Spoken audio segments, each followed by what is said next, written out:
Alaska is a unique American experience. Once home to the designated capital of Russian America, this history is still visibly worn on its sleeve, but also boasting a wide range of landscapes with icebergs, peaceful towns, and temperate rainforests. Alaska is almost 3 times the size of Texas, and with more coastline than all lower 48 states combined.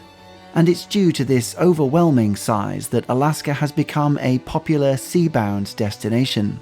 So when Princess Cruises reached out, wanting to host me on their 7-day Alaskan tour, I couldn't wait to get started. So over the next 2 videos, I'll not only be taking you on a journey along Alaska's southeastern coast, but sharing my experience of being a first-time cruiser. With Princess Cruises showing me their best hand, I'll be sampling almost everything you can imagine at sea. An abundance of food, wine tastings, live entertainment, a balcony breakfast, surprising encounters with sea life, and the best interactive dining experience I've ever witnessed. This is Suitcase Monkey, exploring Alaska by cruise.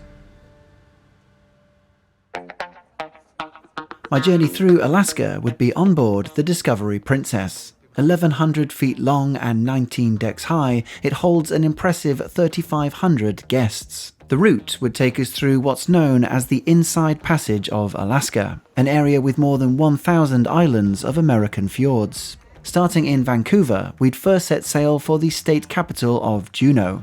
Next, we'll be visiting Sitka, a beautiful coastal town made famous in the movie The Proposal. And then Ketchikan, the salmon capital of the world, before finally docking at Seattle, Washington.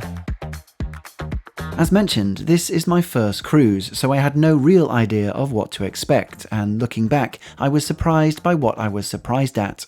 Taking my first initial steps on board, it's hard not to be taken aback. This Italian-inspired piazza sure makes for an impressive entrance, and at least one guest showed his appreciation through the medium of dance. So while he was living his best, I took it upon myself to explore my new floating home.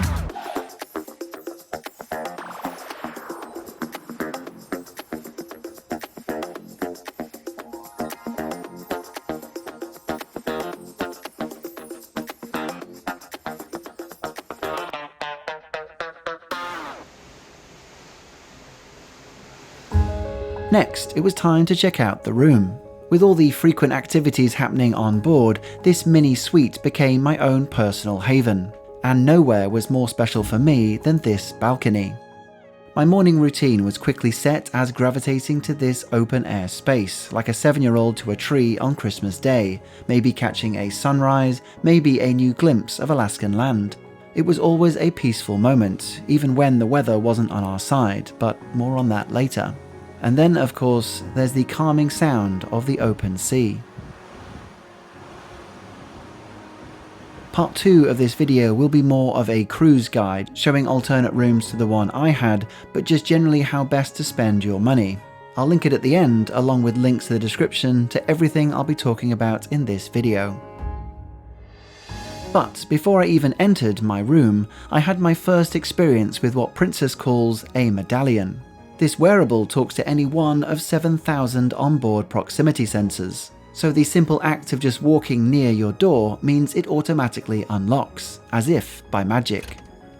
In fact, it works so well for this purpose that my initial paranoid instinct was that my door was just always open. So, to rest my mind, I even ended up doing a little experiment, leaving the medallion behind and then feeling a little stupid when I arrived at my door and it was locked. But I later found more subtle benefits to this technology. For example, the stewards know when you're out of the room, so it's cleaned at the most appropriate time. Using the Princess app, you can friend request the people you're traveling with, thus making it easier to meet up. But mostly, I used it to receive service almost anywhere on board. So one day, for example, I was sat in the jacuzzi, got a slight thirst, opened the app, ordered my Long Island iced tea, and all without getting dry, there it was. Or when I was still suffering from jet lag on my first wake up and ordered this 5 AM coffee. Although it was always quicker to just order your food or drink at the counter or bar, the novelty and convenience never wore thin, and I enjoyed this feature throughout.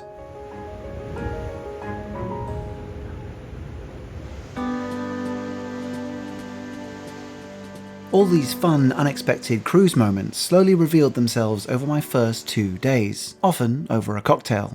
But it was Alaska that would take center stage over the next 3. After curtain open, the weather was looking precarious, and unfortunately as time wore on, this became the only day where our plans were subsequently affected. But our first stop was Juneau, the state capital of Alaska, and surprisingly the only state capital that is inaccessible by road, meaning you can only reach Juneau by plane or sea, so in hindsight, it does seem fitting arriving by cruise. Popular excursions in Juneau range from panning for gold, whale watching, and most popular, visiting the Mendenhall Glacier, a 13-mile river of ice. Originally, I booked this seaplane to experience this impressive sight from the skies, which would have been amazing. But the weather being as it was subsequently cancelled, as was the whale watching, which was the backup plan. It was just one of those things that couldn't be helped. Juneau downtown is small enough though, so I did have more than enough time to wander on foot.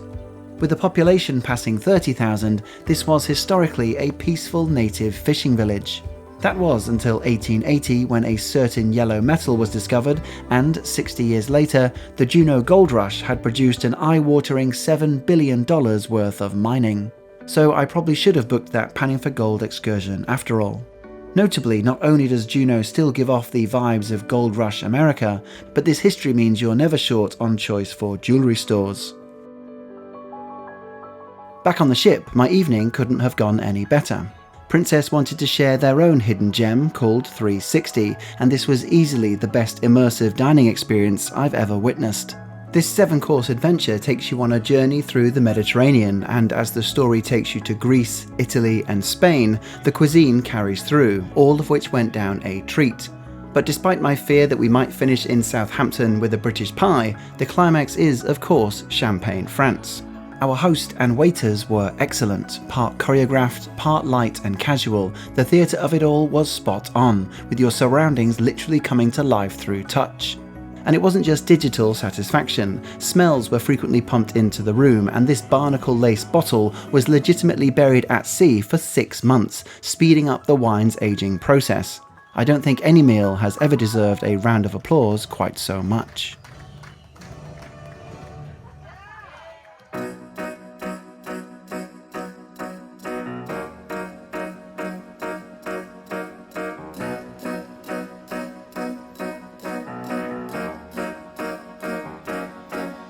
Thankfully, the weather for our second stop was a complete 180.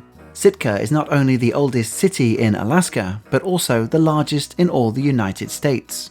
But despite covering 3,000 square miles of land, its population is still a relatively small 8,500.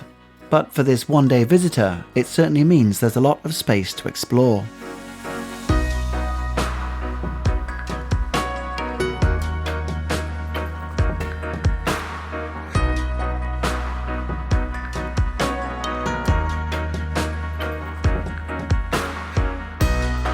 Only a short walk from the town centre, this National Historical Park is a great place for eagle spotting, something Sitka is famous for, and its 1.5-mile totem trail.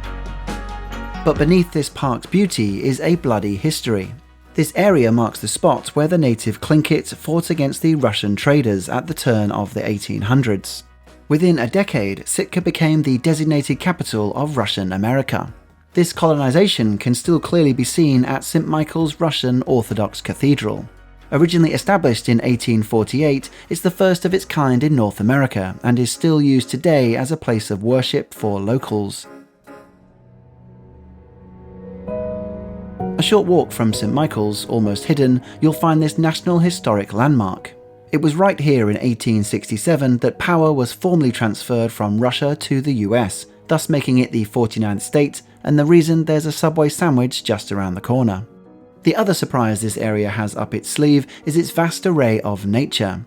The Tongass National Forest is the world's largest intact temperate rainforest, covering 6.5 million hectares. To get the most out of all of this, I'd booked a 3-hour nature walk excursion through Princess Cruises. Led by an expert guide who knew the forest like the back of her hand, we hiked around 4 impressive ecosystems.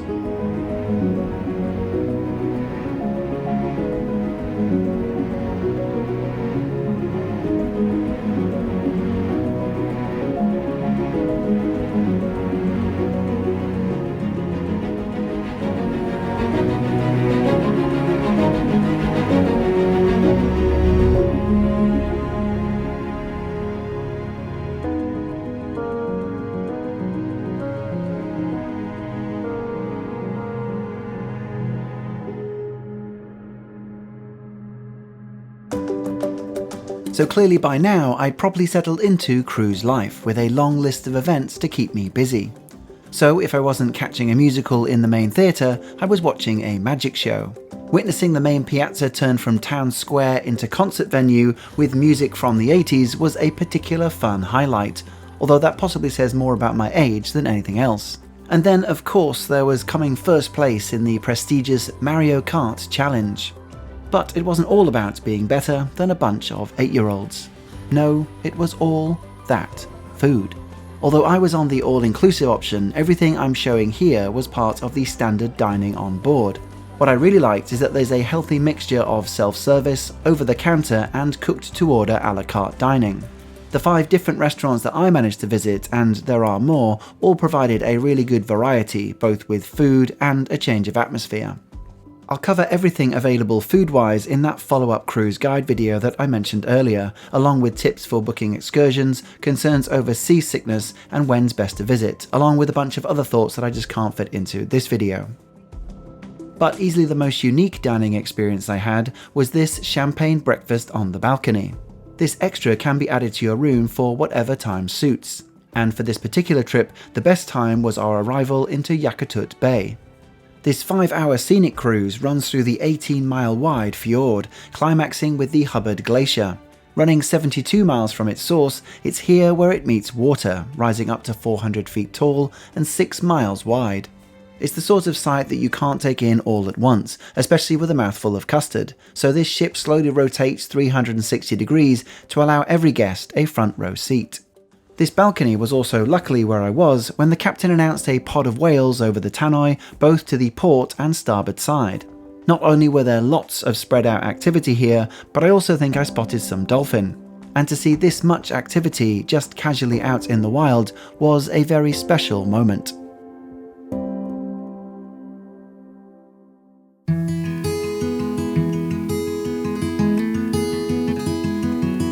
Our final stop was Ketchikan, a city that's earned the title of salmon capital of the world, and for good reason. By the last count, 144 million pounds of fish came through Ketchikan in just 1 year, making it the 12th busiest fishing port in the world. But it's in the summer where Ketchikan literally comes to life as the annual salmon run hits its peak. Right here you'll see millions of salmon fighting and jumping their way upstream to spawn the next generation, who will, in turn, repeat the whole process again. The most popular area to easily watch the salmon run is here at Creek Street, but even in May this picturesque boardwalk was still easily the highlight. But what might just appear as a sweet, colourful photo opportunity actually has a lot more history to it. And that's because for the first half of the 20th century, it was the local red light district, and of course you can take a tour of the last surviving brothel. But with my wife being back home in London and concerned she'd be looking at Find My Friends, I quickly moved on to explore the rest of the town.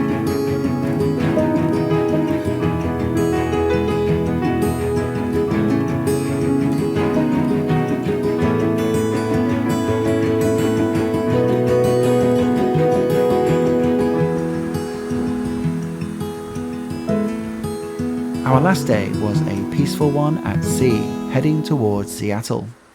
Believe it or not, there's still loads of cruise activities I've not even touched on. Yoga classes, the spa, this sanctuary, specialty restaurants, and why am I dressed like Eminem? But I'll save that for part 2, where I'll cover loads more useful tips and thoughts on cruise life. So if you've made it this far, thank you so much for watching. Please leave a like, let me know your thoughts or any questions you might have, and I'll see you in the next video. Thanks for watching, Suitcase Monkey.